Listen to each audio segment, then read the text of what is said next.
You are not ready for this. Finally guys আমরা চলে এসেছি ধুরন্ধর দেখতে। কোথায়? পিভিআরে।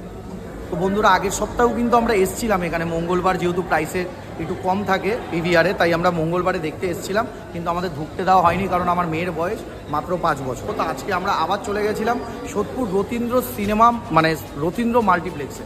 ওখানে গিয়েও আমার মেয়েকে ঢুকতে দিল না কারণ ওর 5 বছর বয়স। তা আমি এটা বুঝে গেলাম যে আমার ধুরন্ধর দেখা হয়তো আর হলে হচ্ছে। তা আমি মন খারাপ করে বাড়ি চলে আসছিলাম। তারপর আমার ওয়াইফরা প্ল্যানিং করলো, আমরাও প্ল্যানিং করলাম। আমার মেয়েকে বলা হলো যে আজকে ছোটো ক্রিসমাস, তো আমাদের যেহেতু আমরা সিনেমা দেখতে পারিনি, আমাদের লেট নাইট পর্যন্ত দোকানে থাকতে হবে। তো অনেক সন্দেহ করছিল, তাও ওকে বুঝিয়ে বাজিয়ে দোকানে থাকার নাম করে ওকে ঘুষ দেওয়া হলো, রীতিমতো ঘুষ দেওয়া হলো। কী নিল? 4 খানা মার্শমেলো নিল, সাথে রাতের ডিনারের জন্য মোমো নিল। অ্যাট লাস্ট ওকে মাথায় বুঝিয়ে বাজিয়ে ওকে ভুলিয়ে ভালিয়ে আমি আমার মায়ের কাছে, মানে ওর ঠাম্মির কাছে মোমো দিয়ে, আমার ফোন দিয়ে, প্লাস 4টে মার্শমেলো দিয়ে বুঝিয়ে ঠুজিয়ে রেখে আসলাম যে আমরা যাচ্ছি দোকানদারি করতে, তুমি বাড়িতে থাকো, খেয়ে দিয়ে ঘুমিয়ে পড়বে, আমরা দোকানদারি করে লেট নাইট ফিরবো। অনেক কষ্টে বুঝিয়ে এসেছি বাবা।